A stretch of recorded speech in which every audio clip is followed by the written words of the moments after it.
adventure in Pipeman on W4CY Radio.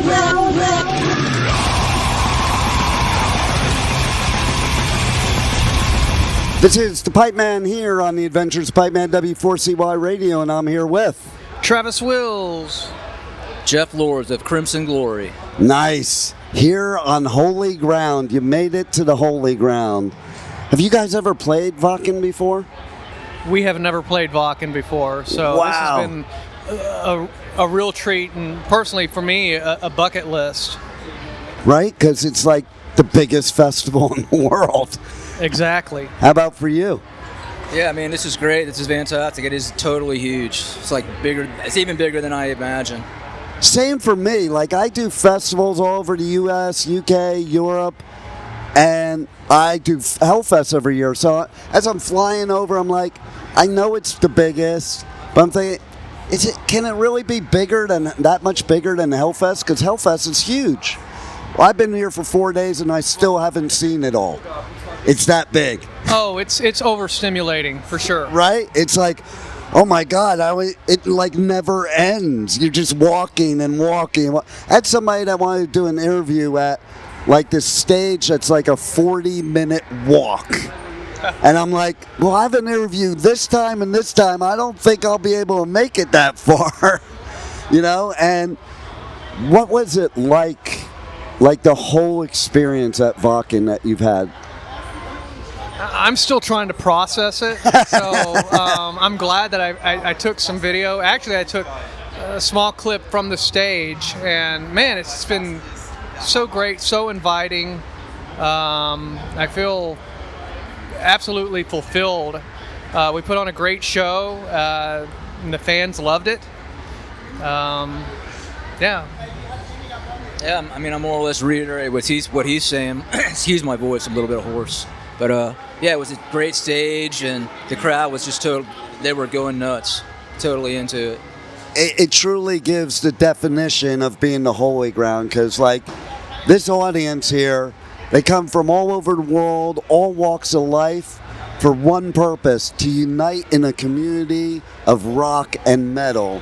And they don't care about any of the gatekeeping that like used to always happen. It's like, you're just there, and they love you that you're here on holy ground to perform for them. Oh yeah, and like I said, I mean, they've been like super inviting, super kind, and everybody is like all the stage-hands and stuff have been like super gracious. That's so good to hear. Yeah. We've really enjoyed ourselves. Oh, and the food, it was amazing. I was going to ask about that, because other artists are telling me about catering. I'm like, you got to be shitting me, because like in the States, some of it's not so good, you know? The States, they totally drop the ball when it comes to catering. They drop the ball when it comes to taking care of their artist, you know, unfortunately. Yeah. They could learn a thing or two, a lot more than two, on how to treat artists, you know? And we've always known that Europe is like the place for festivals, but until you experience it, you just don't really understand. And I think taking care of the artist is the most important thing, because if you're stressed out at load-in and sound check and you're not getting fed, it's not easy to put on a good show. No, I mean, you know, we came in, they brought us from the hotel that we were at, and they brought us right up to the stage. We went up to the stage, pulled our gear, plugged in, and we did a line check and did a one song to make sure all the levels were fine. And you know, they listened to our needs and got our sound dialed in, and like I said, just super accommodating and really cared about if everything was okay for us, and so that we could go up there and have a great show, and they did. Man, I never heard of, maybe it happens, I've never heard of an artist being picked up at the hotel and brought straight to the stage like that. Like, that's going above and beyond. Oh, totally. Wacken has their own line of shuttles that say Wacken on the side, and and they pick up all the artists. I guess they keep them at one or two different hotels, and they pick us up, and then they'll take us back. Yeah, so great. And I heard about the catering, like they have like unlimited steaks. Like what last band I interviewed, they just kept bringing us more steak. Steak's a little too heavy for me, but yeah, they have a long line of different foods. I had the curry chicken soup, and it was so amazing. The pulled pork, the chicken, yeah, everything was so good. Even the food outside. I've had two of the best meals I've ever had at a festival here at Wacken. Like, because you know how it is in the States, it's almost like fair food.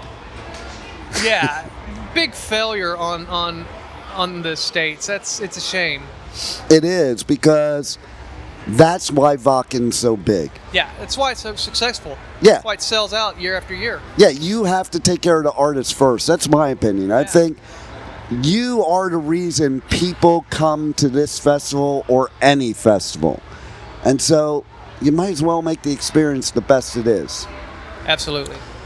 One story from both of you, because they're probably different, maybe not, good or bad in your whole musical journey that sticks in your mind most, what would it be? Well, you said good or bad? Yep.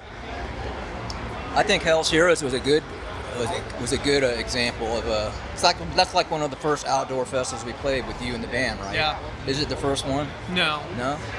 Well, Outdoor it may one? have been. First outdoor show, wasn't it? Yeah, I guess it was. So that was a good one. And a bad experience would be on our way here. We had delays coming out of our own state, Florida, and Tampa. I'm in West Palm. You're in West Palm? Cool. But anyway, so we had to wait like 6.5 hours to get rebooked on another flight.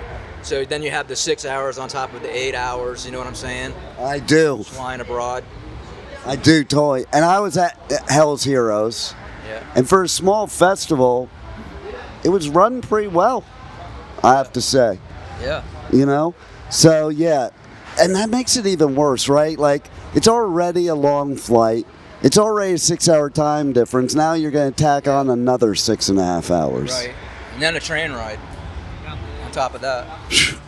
Seriously, we were looking at like 16, 17 hours of just getting here. Yep.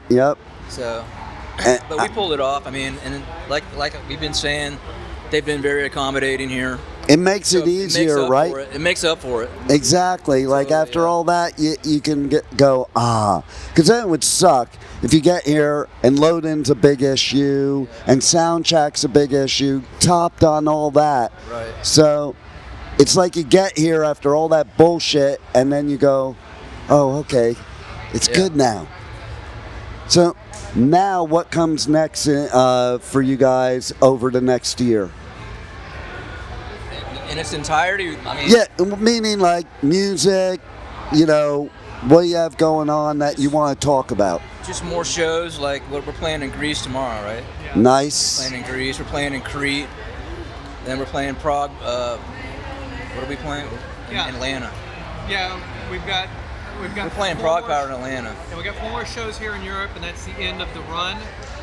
And then after that, then we've got Prog Power.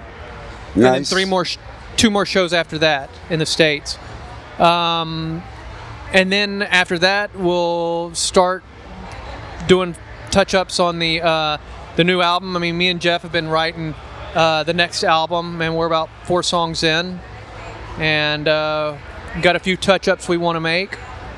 And then after that, we'll continue writing more for the album. Nice. And how will the album be different than other albums as the artist? I can't really elaborate on it too much because there might be some surprises. I like surprises. Well, it's a new lineup, so I mean, yeah. So it's I mean, we were a little bit apprehensive when we put this out, the new album out, because you don't know what's going to happen. Like, you're trying to top Transcendence more or less, because that was our top. According to fans, that's their favorite album, and we're just trying to bridge the gap between that album and what we're doing now. And you kind of want to do something different a little bit too, because if you try to top that album, but you do it the same, it might not have the impact, and like you evolve as musicians. You can't really recreate an era. Exactly. Right? You can capitalize on some of the musical elements that you established when you if you're considered a pioneer of that style, which I guess we are, of the prog metal, kind of pioneers of that. Totally. But yeah, so you keep elements of what you did, and you add, and you just do something more contemporary, more innovative. You try to be anyway. That's what I'm thinking. You got to keep mixing it up, because as an artist, if you're not challenging yourself, it gets too boring. I say it all the time. Like, you have to evolve. You have to evolve, exactly. And especially when you get better at your craft, you don't want to still play the same things as when you weren't, playing for years, type of thing. You want to use the expertise and the talent that you've acquired since then. Right. I love your shirt, by the way. It's the coolest shirt ever. It says I got it online. Did you really? For the audience, it's kind of like a movie rating, and it says PM Prog Metal for intelligent audiences only. That's my favorite part right there. And it says may contain unorthodox song structure, long songs, technicality, use of non-standard time signatures, and meaningful lyrics. Thanks. That says it all. Yeah. That should be a Crimson Glory shirt. I want to thank you for reading it, because I never knew what it said. It said prog metal. That's all I remember. That's all you cared about, right? But you know what? It is true, because I think prog metal is probably one of the most intelligent types of music and types of metal, because it's like you go through this journey. Unfortunately, most of the listening population doesn't give a flip about that. Exactly. They don't care if it's thought provoking or not, as long, you know what I'm saying, as long as they can shake their ass to it or whatnot. Some of my favorite songs kids wouldn't listen to today because it didn't get to the part they wanted quick enough. Like, I think it should tell a story. Like, even you take an album like Dark Side of the Moon, how can you just listen to a few seconds of that and get the idea? And I think that's the same for any prog metal, Is there a band that you've never played with that you would like to play with?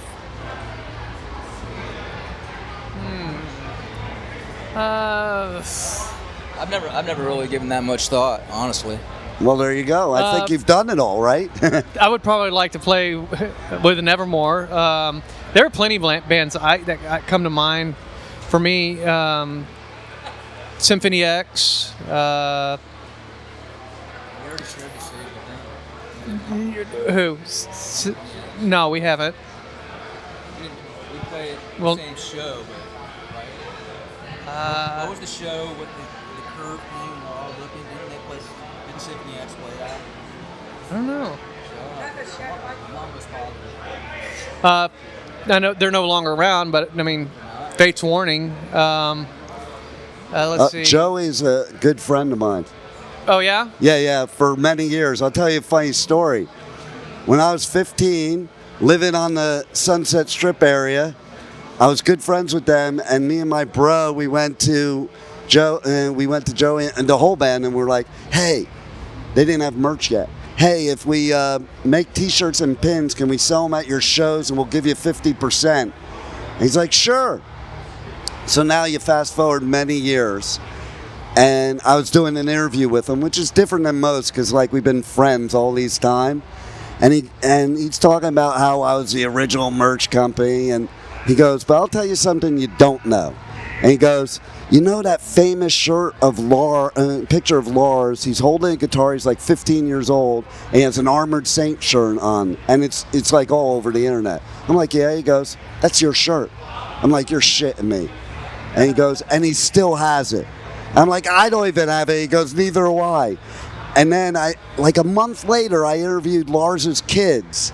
And I didn't talk about it in the interview, but after the interview, basically I asked them. And they're like, yeah, he probably does. He has a whole closet full. Oh, wow. of everything he's ever had in his whole career. So I'm like, that's pretty wild. Maybe I'll have to go knock on his door and say, hey, give me my shirt back. But anyway, you guys killed it here at Wacken, and I'm glad I got to talk to you, and I hope we see a lot more of you at these great festivals and everywhere else, and as kindred spirits from Florida. And thanks for being on the Adventures of Pipeman. Thank you. Thank you very much for this opportunity. You got it. This is Travis Wills from Crimson Glory. You're listening to Pipeman on W4CY.com. Thank you for listening to the Adventures of Pipeman on W4CY Radio.